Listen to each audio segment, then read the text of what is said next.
Okay, so this is Dr. T.G. Uma, Department of Commerce, Maharani's College. So now we are with session 55. Here I'm discussing a problem on liquidation of companies. Now I have a problem here.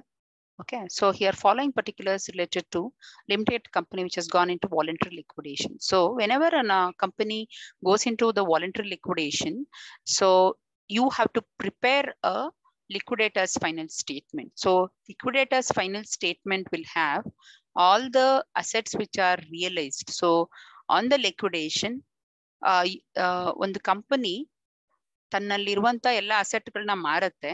Apart from that whatever the cash is there ಅದನ್ನು ತಗೊಂಡ್ಬಿಟ್ಟು how much money it has that should be taken in to consideration and after that ಇಲ್ಲ to make the payment. So ನಮ್ಗೆ preferential creditors ಅಂತ ಮಾತಾಡ್ತೀವಿ. Preferential creditors ಅಂತ ನೀವು ತಗೊಂಡಾಗ first liquidators expenses ಅನ್ನ ಕೊಡ್ತೀರಾ, ಆಮೇಲೆ ಲಿಕ್ವಿಡೇಟರ್ಸ್ ರೆಮ್ಯುನರೇಷನ್ಸ್, ಆಮೇಲೆ ಸೆಕ್ಯೂರ್ಡ್ ಕ್ರೆಡಿಟರ್ಸ್ ಬರ್ತಾರೆ, ಆಮೇಲೆ ಅನ್ಸೆಕ್ಯೂರ್ಡ್ ಕ್ರೆಡಿಟರ್ಸ್ ಬರ್ತಾರೆ. ಸೊ ಆಮೇಲೆ ಉಳಿದಂಗೆ ನಮ್ಗೆ we will have to take care of the equity shareholders, preference shareholders and equity share holders.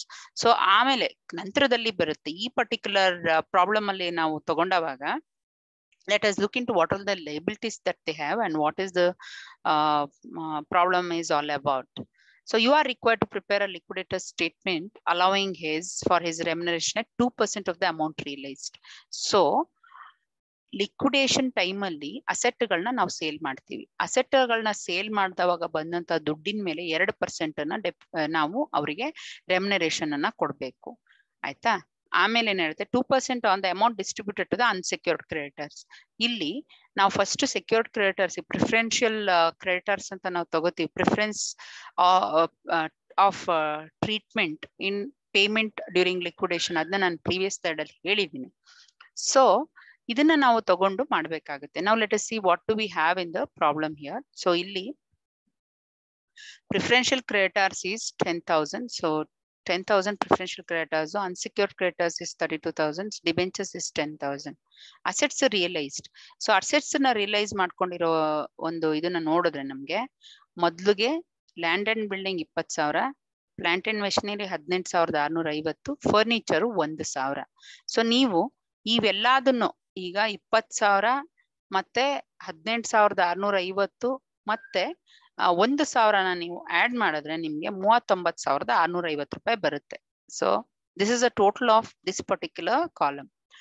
ಈಗ ನಾನ್ ಹೇಳ್ದೆ ನಿಮ್ಗೆ whenever an amount is realised ಅಲ್ವಾ, ಸೊ ಲಿಕ್ವಿಡೇಟರ್ಸ್ ಎಕ್ಸ್ಪೆನ್ಸಸ್ ನಮ್ಗೆ ಇಲ್ಲಿ ಕೊಟ್ಟಿದ್ದಾನೆ. ಏನ್ ಪೇಮೆಂಟ್ ಗಳನ್ನ ಮಾಡ್ಬೇಕಾಗುತ್ತೆ ನಾವು? ಲಿಕ್ವಿಡೇಟರ್ಸ್ ಎಕ್ಸ್ಪೆನ್ಸಸ್ 1,000, ಅದು ಫಸ್ಟ್ ಗೆ ಮಾಡುವಂತ ಪೇಮೆಂಟ್.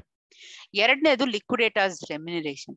ಲಿಕ್ವಿಡೇಟರ್ಸ್ ರೆಮ್ಯುನರೇಷನ್ ಅಲ್ಲಿ 2 ಥಿಂಗ್ಸ್ ಇದೆ. ಒಂದು ಅಮೌಂಟ್ ರಿಯಲೈಸ್ ಆಗಿದೆ ಅಲ್ವಾ, ಅಮೌಂಟ್ ರಿಯಲೈಸ್ ಆಗಿರೋ ಅಮೌಂಟ್ ಮೇಲೆ ಅವನು 2% ಅನ್ನ ಕೊಡ್ತೀರಿ. ಅಂದ್ರೆ so here the total amount that is realised is 39,650. Correct. So ಅದ್ರ ಮೇಲೆ 2% ಅನ್ನ ವರ್ಕೌಟ್ ಮಾಡಿದ್ರೆ 793. ಈ 2ನೇ ಪರ್ಸೆಂಟೇಜ್ ಏನಿದೆಯಲ್ಲ ಅದನ್ನ ನಾವು ಕೊನೆಗೆ ಮಾಡ್ಕೋಬೇಕಾಗುತ್ತೆ. ಅದನ್ನ ನಾನು ಹೇಗ್ ಮಾಡೋದು ಅಂತ ನಿಮ್ಗೆ ಹೇಳ್ತಾ ಹೋಗ್ತೀನಿ. So here amount that is distributed to unsecured creditors ಆಮೇಲೆ ಬರುತ್ತೆ. ಸೊ ನಾವು let us look in to what are all the payments that the assessees ಇವರು ಈ ಒಂದು ಕಂಪನಿ ಯಾವ್ಯಾವ್ದನ್ನ ಇಟ್ಕೊಂಡಿದೆ ಅಂತ ನೋಡೋಣ. ಮೊದಲು ಲಿಕ್ವಿಡೇಟರ್ಸ್ ಎಕ್ಸ್ಪೆನ್ಸಸ್ 1,000, ಆಮೇಲೆ 793 ರೂಪಾಯಿ ಯಾರು the liquidators remuneration on the assets realised, debentures 10,000, preferential creditors 10,000 ಕೊಡ್ತೀವಿ. ಸೊ ನಾವು ಇದಿಷ್ಟನ್ನು ಆಡ್ ಮಾಡಿದ್ರೆ ನಿಮ್ಗೆ ಸಮ್ ಮಾಡಿದ್ರೆ 21,793 ರೂಪಾಯಿ ಬರುತ್ತೆ. This is the amount that is paid to the preferential creditors. ಈಗ ನಾನು ನೋಡ್ಕೊಬೇಕಾಗುತ್ತೆ ಏನ್ ಅಮೌಂಟ್ ಲೆಫ್ಟ್ ಆಗಿದೆ. ಟೋಟಲ್ ಅಮೌಂಟ್ ಬಂದು 39,650 ರೂಪಾಯಿ ನನಗೆ ಸಿಕ್ಕಿರೋದು out of the assets. So we don't have any cash. Usual ಆಗಿ ಕ್ಯಾಶ್ ಏನಾದ್ರು ಬಿಸ್ನೆಸ್ ಅಲ್ಲಿ ಇದ್ರೆ ಅದನ್ನ ನೀವು ಆಡ್ ಮಾಡ್ಕೋಬೇಕಾಗುತ್ತೆ. ಈ ಪರ್ಟಿಕ್ಯುಲರ್ ಕೇಸ್ ಅಲ್ಲಿ ಆ ಕ್ಯಾಶ್ ಇಲ್ಲ. So I just go with whatever is the amount that is realised from the assets. So 39,650 is what is the amount that you have realized and the total payment made up to the preferential creditors. ಇಲ್ಲಿಯವರೆಗೆ preferential creditors ವರೆಗೆ ನಾನು ಮಾಡಿರುವಂತ amount 21,793 ರೂಪಾಯಿ ಇದೆ. ಈ ಒಂದು total amount realised ಇಂದ whatever is a payment that I have made till the preferential creditors, if I deduct, I am left with 17,857. So here unsecured creditors are 32,000, but my amount is only 17,857. ಯಾವಾಗ ನಾವು ಕೊಡ್ಬೇಕಾಗಿರುವಂತ amount ಉಳಿದಿರುವಂತ amount creditor unsecured ಕ್ರೆಡಿಟರ್ಸ್ಗೆ insufficient ಆಗಿರುತ್ತೆ, ಆವಾಗ ನಾವೇನ್ ಮಾಡ್ತೀವಿ, liquidators remuneration ಅನ್ನ ನಾವು ಹೇಗೆ ಕ್ಯಾಲ್ಕುಲೇಟ್ ಮಾಡ್ತೀವಿ ಅಂತಂದ್ರೆ, amount which is not sufficient ಇದು 17,857 into 2 divided by 2 is a rate of percentage of remuneration that is due to the liquidators divided by 100 plus 2. So 102 ಆಗುತ್ತೆ. ಸೊ ಇದನ್ನ ನೀವು ತಗೊಂಡಾಗ ನಮ್ಗೆ ಇದು formula. So 17,857 is amount that you have it here into 2 divided by 102. ಇದನ್ನ ಮಾಡಿದ್ರೆ 350 ರೂಪಾಯಿ ಬರುತ್ತೆ. ಈ 350ನ 793 ರೂಪಾಯಿಗೆ ಆಡ್ ಮಾಡಿದ್ರೆ 1,143.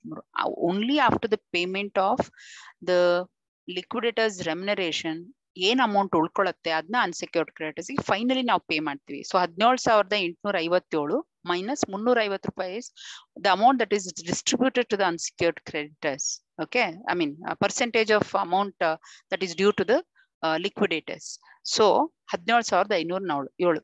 So our usual actually speaking the company was due with 32,000 because of insufficiency of the funds, that is paying only 17,507. So this is about this particular problem. Thank you.